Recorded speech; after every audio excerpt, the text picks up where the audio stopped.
বন্ধুরা এই মুহূর্তে আমি আছি ঢাকা শ্যামবাজারে। বন্ধুরা আজকের পাইকারি বাজার ঢাকা শ্যামবাজারে কেমন চলছে, দেশি পেঁয়াজের দাম, এগুলো আজকে আমরা জানিয়ে দেব পুরো ভিডিওতে। বন্ধুরা তো যে যেখান থেকে আজকে আমাদের ভিডিওটি এই মুহূর্তে দেখতেছেন বন্ধুরা, সকলে ভিডিওটি না টেনে পুরোপুরি দেখুন, সকলে ভিডিওটি শেয়ার করে দিবেন। যারা ফেসবুক থেকে দেখতেছেন আজকের বাজার দর সর্বশেষ আমরা জানিয়ে দেব ঢাকা শ্যামবাজারে কেমন চলছে। এখন প্রায় সন্ধ্যা টাইম। এই মুহূর্তে আমি আছি মেসার্স ইসলামিয়া ট্রেডার্স ঢাকা শ্যামবাজারে। তো আজকে পুরো ভিডিওতে আমরা জানবো সারাদিন বাজার দর কেমন ছিল ঢাকা শ্যামবাজারে।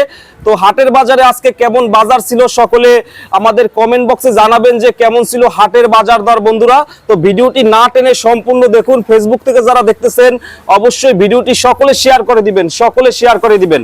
আসসালামু আলাইকুম ভাই। ওয়ালাইকুম আসসালাম ভাই, কেমন আছেন? আলহামদুলিল্লাহ ভালো আছি ভাই। ভালো আছেন ভাই? জি জি। আজকে আগস্টের 4 তারিখ। আসলে আজকে আগস্টের 4 তারিখ, আজকে মঙ্গলবার। হ্যাঁ, সকালে তো ভোর 4টা থেকে শুরু করে বেলা 10টা পর্যন্ত মুষলধারে কিন্তু বৃষ্টি হয়েছে বাংলাদেশে, বা ঢাকা শহরে বেশি হয়েছে। হ্যাঁ হ্যাঁ। সকালে তেমন বেচা কেনা ছিল না, যা মাঝখানে এসে একটু বেচা কেনা হয়েছে। আর বিকাল আসে তো আপনি দেখতেছেন বেচা কেনা দেখতেছেন। এখন প্রায় 6টার কাছাকাছি বাজে। 6টার কাছাকাছি, যা ভালো বেচা কেনা হলে এক কাটায় 30 বস্তা মাল যাবো আশা রাখা যায়। তো মাল বেচলাম আজকে 38 টাকা থেকে 40 টাকা পর্যন্ত। মিডিয়াম মাল, মিডিয়ামটা 38 থেকে 40 টাকা বেচছি। আর এখানে দেখেন যে মালটা 40 টাকা বেচবো, এটা আপনার মাল কিন্তু চারটি মাল। এই দেখেন এটা 40 টাকা বেচবো, এটা 40 হলে বিক্রি করবেন। দেখেন কত সুন্দর মাল, দেখছেন নি? আচ্ছা আচ্ছা, কোয়ালিটি তো ভালো না? কোয়ালিটি হাই সুপার কোয়ালিটি, দেখেন সব 16 রানার সমান। তো ভাই এই যে আপনার ওই বাজারটা 4-5 টাকা কম মনে হয়। বাজারটা 3-4 টাকা কমছে, কারণ আছে যে আমি তো বলছিলাম কৃষকরা আসলেই বেশি আমদানি করে। আর এই যে মালটা 45-46 টাকা রেট দিচ্ছে, আমি 44 টাকা বিক্রি করতেছি, কিছু মাল বেচছি। এই যে এটা জি হাই সুপার কোয়ালিটি মাল। এটা না, এটা কিন্তু এটা কত করে? এটা পাবনার বাসা মাল, বের করা যায়। এটা 45 টাকা বাই করা যায়। 45 টাকা পেঁয়াজের সাইজ বড়, এই বড় বা বাসা বাসাই কি তো এইটা সবচেয়ে বড়টা না, এটা খুব ভালো মালাই। দেখেন আচ্ছা আচ্ছা, এইটা কত বিক্রি করবেন? এটা 45 টাকা বিক্রি। 45 টাকা। ওইটা দেখেন মালের সাইজ কি দেখেন, খুব সুন্দর মাল। আচ্ছা আচ্ছা, এইটা সবচেয়ে বড়টা, সবচেয়ে বড়টা বাসা মাল, হাতে বাসা, এর পচা ফাটা নেই, একদম বাসাই কি? একদম বাসা। এটা 45 টাকাটা। 45 টাকা বেচবো। যদি আপনার ভিডিও দেখে আসে কেউ, আমি শিওর একটা ছাড় দেবো। আচ্ছা 44 টাকা, যা রাজশাহী বান্নার বেচছে 47 টাকা, আমি 44 টাকা দিয়ে দেবো। 44 টাকা। রাজশাহী বান্নার দাঁড়িয়ে 47 টাকা বেচছে। মালও হাই সুপার মাল দেন, বিভিন্ন এক গাড়ি মাল আছে, মালের কোয়ালিটি তো অনেক ভালো। জি জি জি। আচ্ছা, আর এই যে মালগুলো আছে এটা 38-40 টাকা হলে বেচবো, সমস্যা নেই। 38-40 টাকা। এটা 37 টাকা 38 টাকা বেচবো। এই যে সর্বনিম্ন বাজার কত আছে? সর্বনিম্ন বাজার 38 টাকা। 38 টাকা। আমার কাছে 38 টাকা নিয়েছে, আমি কোনো মাল বিক্রি করি নাই। এটা না? জি জি জি। বিক্রি সকাল থেকে কি হয়েছে? আসলে 150-200 হয় না, 200 কাছাকাছি এরকম হয়েছে। এই বৃষ্টির ভিতরে? বৃষ্টির ভিতরে আপনি দেখলেন যে কেবল আপনি দেখতেন না কাটা 30 বস্তা। হ্যাঁ, এই যে 10 মিনিট আগে দেখলাম তো 30 বস্তা হবে। তো সহদারে 160 এরকম হয়েছে আজকে। আজকে না? জি। তো এখন পাইকাররা আসতেছে, বেচা কেনা আসলে যে পাইকারদের লোকাল ভাবে ঢুকতেছে, 2-4 জন ঢুকতেছে, এখন আসতেছে না? দুই এখনো পাইকার আছে, হাঁটাহাঁটি করতেছে। আচ্ছা, এটাই। তবে দাম কি পরিবর্তনের সম্ভাবনা আছে? আমি তো বলছি ভাই যে বাজার 8-10 তারিখে একটু বাড়বো। 8-10 তারিখ লাগবে। আমি বলছিলাম কিন্তু দেখেন ভিডিওতে 1 তারিখে 5-6 তারিখ পর্যন্ত আমদানি হইব, মার্কেটে আমদানি হইব, কিন্তু 8 থেকে 10 তারিখে বাজার বাড়বো। 1 টাকা হলেও বাড়বে বাজার 8 থেকে 10 তারিখের মধ্যে। ওই সময় কিন্তু এই তো 8-10 তারিখে, এই মাসের 8-10 তারিখে এক একটা বাড়বো বাজার সম্ভাবনা। হ্যাঁ, সম্ভাবনা 100%। আমি তো বলছিলাম যে 1 তারিখে 5-6 তারিখ পর্যন্ত মাল মার্কেটে আমদানি বেশি হইব, কেনা কাছে কম হইব, দেখেন তাই কিন্তু হইছে। আর এই জন্য এই যে আমি সেদিন বলছিলাম যে আমি 38-40 টাকা মাল বেচতেছি, কোয়ালিটির সাথে দাম। বলছিলাম যে একটা মাল 44 টাকা বেচে, একটা লোক ভিডিও দেখে কিন্তু আমার বকাও দিছিল। হ্যাঁ দিছিল। হ্যাঁ, বকাও দিছে যে 44 টাকা কোন মাল বেচে। উনি ভিডিওটা ফুল ভিডিওটা না দেখে উনি কিন্তু প্রথম অংশে দিয়ে এক কথা কয়া বসে। আচ্ছা, কিন্তু এই যে 44 টাকা মাল বিক্রি করছি আমি, কিন্তু এই যে আজও দেখাচ্ছি বিশাল সাইজ, বিশাল। এই যে আজও 44 টাকা মাল বেচতেছি, মানসিক করে সারা মিথ্যে কথা কইতেছে, অথচ না আমি 44 টাকাই বেচতেছি। এবং এই যে পাবনার বাসাই মাল, আবার এই যে 38 টাকা 39 টাকা বেচতেছি, দেখেন এটাও কিন্তু পাবনার মাল, এটাও পাবনার মালই, কিন্তু 38-39 আপনারা দেখালাম, সাইজ কালার ভালো। এটার উপর আবার এই যে 38 টাকা বেশি, অনলি 38 টাকা। 38। হ্যাঁ, আমার কাছে পিজির কোয়ালিটি বুঝে দাম, আপনারা কেউ বকাবাজি করবেন না। আমার কাছে ভ্যারাইটিজ মাল আসে, ভ্যারাইটিজ দামে বিক্রি করি। আমার কাছে আজকে 38 টাকা শুরু করে 42 টাকা পর্যন্ত পিস বিক্রি করতেছি, উপরে 44 টাকাও আছে। কিন্তু আবার যে অনলি 20 টাকা পিস, অনলি 20 টাকা। 20 টাকা মানসিক হবে না যে বেটা কি কয়, এটা 20 টাকার পিস। আরো কম আছে, আরো কম আছে, আরো আছে কম, আরো কম আছে। এই যে অনলি 8 টাকা বেচবো। 8 টাকা 8 টাকা কেজি, অনলি 8 টাকা কেজি। এই যে 8 টাকা 8 টাকা কেজি পানি পড়তেছে ভাই।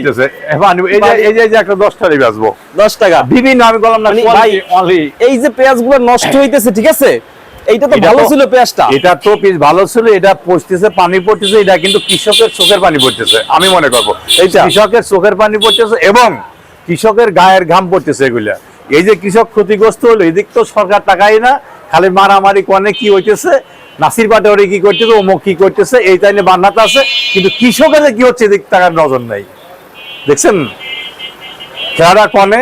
আমি এর আগে বলছিলাম পাটগুলো ভারতে পাঠানো হোক, পাট কিন্তু ভারতে জুট মেল 100-র উপরে জুট মেল, আর পাকিস্তান কিন্তু মাত্র 4 মেল। আমি আবারও বললাম 4 মেল, তার 2 মেল নষ্ট। আর 2 মেলে পাট চুক্তি করে কি বাংলাদেশের পাট ফিরবো? 5 পাট চলে আসছে, আর যে ভারত বন্ধ হয়েছে 3000 টাকা, 3500 টাকা, 3800, 3700 পাটের বাজার হয়েছে, কিন্তু পাটের বাজার বাংলাদেশ তাহলে 5000 টাকা। পাটের বাজার নিম্নে 5000 টাকা থাকলে পারে কৃষক লাভবান হতে পারবে। আজকে ভারতে পাটের দাম কিন্তু অনেক ডবল দাম, আমাদের বাংলাদেশে অনেক ডবল দাম ভারতে। আমি তো বলছিলাম ভারতের কৃষক কিন্তু এবার স্বর্ণের হরিণ হয়ে যাব, কারণ এই যদি পাটটা বাংলাদেশের সরকার ভারতে পাঠাইতো তাহলে বাংলাদেশের কৃষকরা তত টাকা পাইতো না।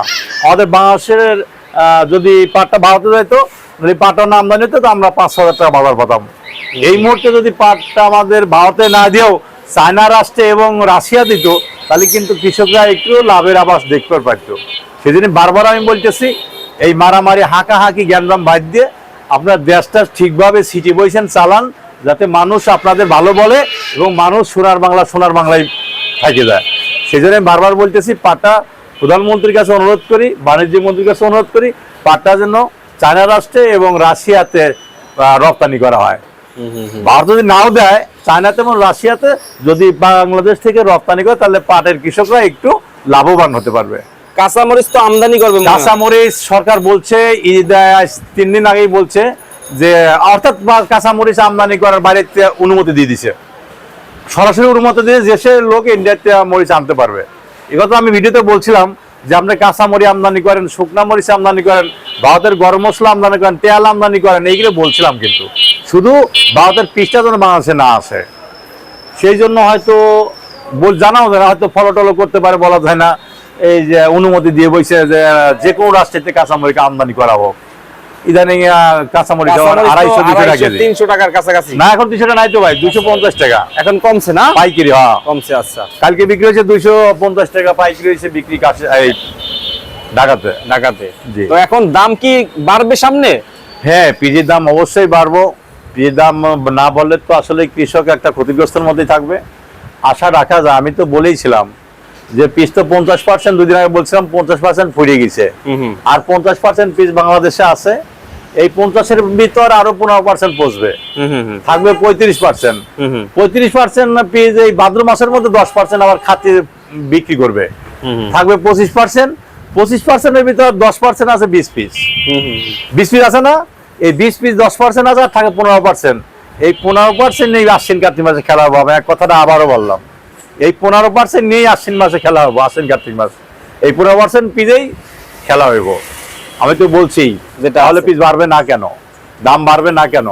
এদিক বাড়ির পিস বন্ধ অবশ্যই রাখতে হবে, নাহলে কৃষক 15% নিয়েও গোল দিতে পারবে না।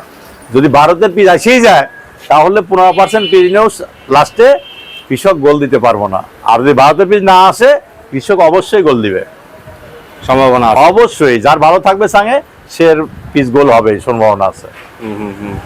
সেই জন্য আমি সরকারের কাছে বারবার রিকোয়েস্ট জানাই, আমাদের কৃষি কাজে, আমাদের বাংলার কৃষক ভাইদের যে কাজে সার এবং কীটনাশক ওষুধ লাগে, এগুলোর দাম আসলেই কমানো হোক, আর তেল এবং চিনির দামটাও কমানো হোক।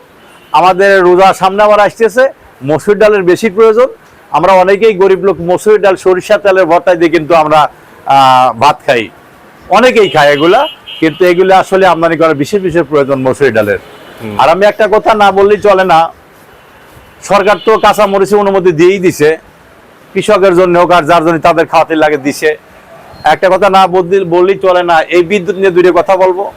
বিদ্যুৎ দেখেন, মিটারটা কিন্তু আমার টাকার কিনা, সেটা মিটার বিল কেন নেয়, ডিমান্ড চার্জ কেন নেয়?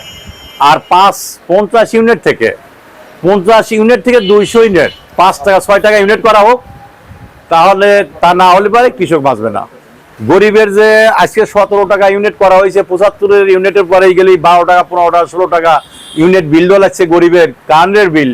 এদিক কৃষকরা পাইরে উঠতেছে না, কৃষক অনেক ক্ষতিগ্রস্ত হচ্ছে। দেখা যাচ্ছে 1 মাসের বিল 2 মণ পিস লেগে যাচ্ছে, 2 মণ পিস বেচলে পারে 1 মাসের কারেন্টের বিল শোধ হয়, কিন্তু এটা তো ঠিক না। সেই জন্য বারবার বলতেছি 50 থেকে 200 ইউনিট পর্যন্ত 5-6 টাকায় বিল থাক কারেন্টের বিল। এটা আমি সরকারের কাছে রিকোয়েস্ট ভাবে আবেদন করি। থ্যাংক ইউ ভাই, আসসালামু আলাইকুম। ওয়ালাইকুম আসসালাম।